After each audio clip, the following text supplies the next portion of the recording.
வணக்கம் நேயர்களே. இப்போ எங்கே பார்த்தாலும் என் பிள்ளைக்கு ஒரு பொண்ணு இருந்தால் சொல்லுங்களேன் அப்படின்னு கேட்குறாங்க. எங்கே பார்த்தாலும் சரி, கல்யாண வீட்லேயோ வெளியிலையோ வாசலில் பார்த்தாலும் எல்லார்கிட்டையும் சொல்கிறாங்க, எங்காச்சும் பொண்ணு இருந்தால் சொல்லுங்கள். என்ன சவரம் எதிர்பார்ங்க, அதெல்லாம் பரவாயில்ல, பொண்ணு நல்லா இருந்தால் போதும், குடும்பம் நல்லா இருந்தால் போதும், எங்களுக்கு எதை பற்றியும் கவலை கிடையாது, நீங்கள் பொண்ணை கொடுத்தா போதும் அப்படின்ற ஒரு நிலைக்கு வந்து பெற்றோர்கள் தள்ளப்பட்டுட்டாங்க.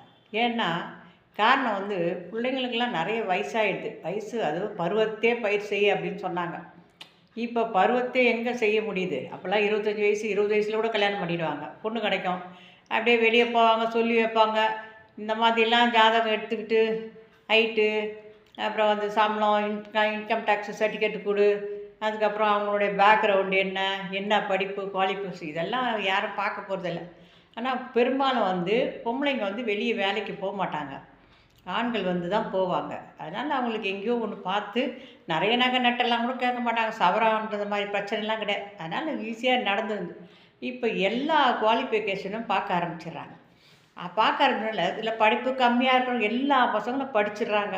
படிப்பு கம்மியாக இருக்கிறவங்களாம் வந்து அமைய மாட்டேங்குது. அமையாதனால இந்த பெற்றோர்களுக்கு என்ன கவலைன்னா, நம்ம வந்து நம்ம பிள்ளைங்களுக்கு ஒரு நல்ல லைஃப்பை அமைச்சு கொடுக்கணும் அப்படின்ற ஒரு ஆதங்கம் அவங்க மனசில் இருக்குது. அதை வச்சு அவங்க என்ன பண்ணுறாங்க, எங்கெங்கோ தேடுறாங்க. திருமண மையங்கள் இதெல்லாம் எழுதி வைக்கிறாங்க. திருமண மையத்தில் போய் எழுதுகிறாங்க, புரோக்கர்கிட்ட ஆயிரமாக காசு கொடுத்து பார்க்குறாங்க. எங்கேயுமே செட் ஆக மாட்டுது ஜாதகம். இது இருந்தால் அது இல்லை, அது இருந்தால் இது இல்லைன்ற கதையாகுது. இது வந்து இதுக்கு எத்தனை பரிகாரம், அது என்னென்ன சொல்கிறாங்களோ அந்த பரிகாரத்தையும் செய்கிறாங்க பாவம். இருந்தும் முடியலன்னு போது அவங்க வேதனை கட்டுக்கடங்கலை. இப்போ என்னன்னா எவ்வளோ இறங்கி வந்துட்டாங்க. முன்னே வந்து கன்னியாதான கல்யாணம் பண்ணி கொடு, எனக்கு இத்தனை சவரம் போடணும், கார் வாங்கி கொடு, ஸ்கூட்டர் வாங்கி கொடு, அப்படிலாம் கேட்டுருந்தாங்க. இப்போ வந்து யாரும் எதுவும் கேட்கறதில்ல, பொண்ணு கொடுத்தா போதும் அப்படின்ற ஒரு லெவலுக்கு ஓரளவுக்கு இறங்கி வந்துட்டாங்க. இப்போ வந்துட்ட பிறகு என்னன்னா அப்பவும் முடியல. இந்த கவலையே வந்து பெற்றோர்களையும் அறிக்குது, அந்த பிள்ளைங்களுக்கும். என்னடா 4 பேர் கேட்குறாங்களே, அசிங்கமாக இருக்க, எப்படா கல்யாணத்துக்கு போட போகிறேன் எப்படான்னு சொல்லிட்டு கேட்பாங்க எல்லாரும். அதுவும் அந்த பசங்களுக்கு ரொம்ப அசிங்கமாக இருக்கும். இப்போ வந்து பெற்றோர்கள் ஐயோ அவனா தேடினா கூட பரவாயில்ல, எதுவாக இருந்தாலும் சரி நான் ஓகே பண்ணுறேன் அப்படின்ற நிலைக்கு வந்துட்டாங்க. வந்தும் முடியல.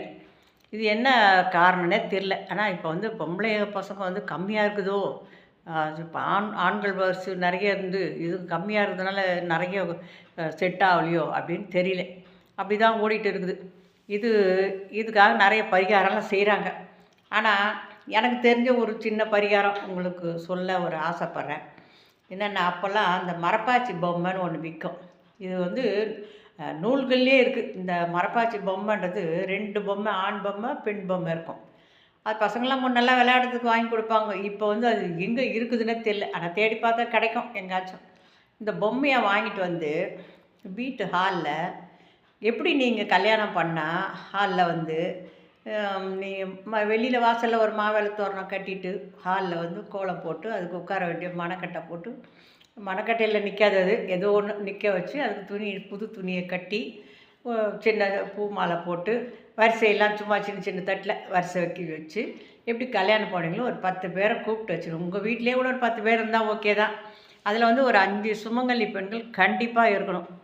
எல்லாரையும் கூப்பிட்டு உட்கார வச்சு நீங்கள் எப்படி கல்யாணம் பண்ணுவீங்களோ அதே போல் இந்த பொம்மைக்கு நீங்கள் கல்யாணம் பண்ணணும். ஒரு மாங்கல்யம் எடுத்து கட்டணும். அதுக்கு கட்டிட்டு அது எப்படி முறை பிரகாரம் என்ன கல்யாணம் நம்ம ரீசன் பண்ணுறோமோ பண்ணிவிட்டு எல்லாருக்கும் வடை பாயசத்தோடு சாப்பாடு போடணும்.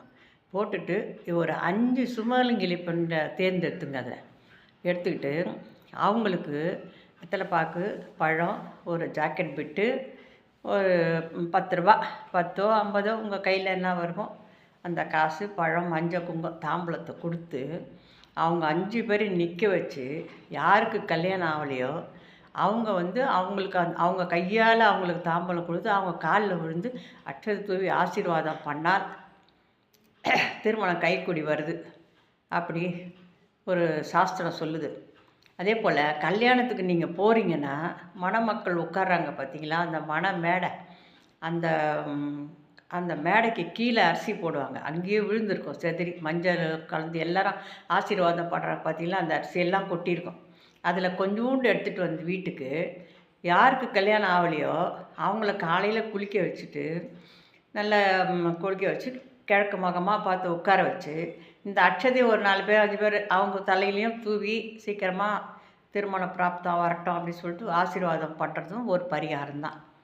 அதில் அந்த துளசியை வந்து வெள்ளிக்கிழமையானா நீங்கள் வழிபடலாம்.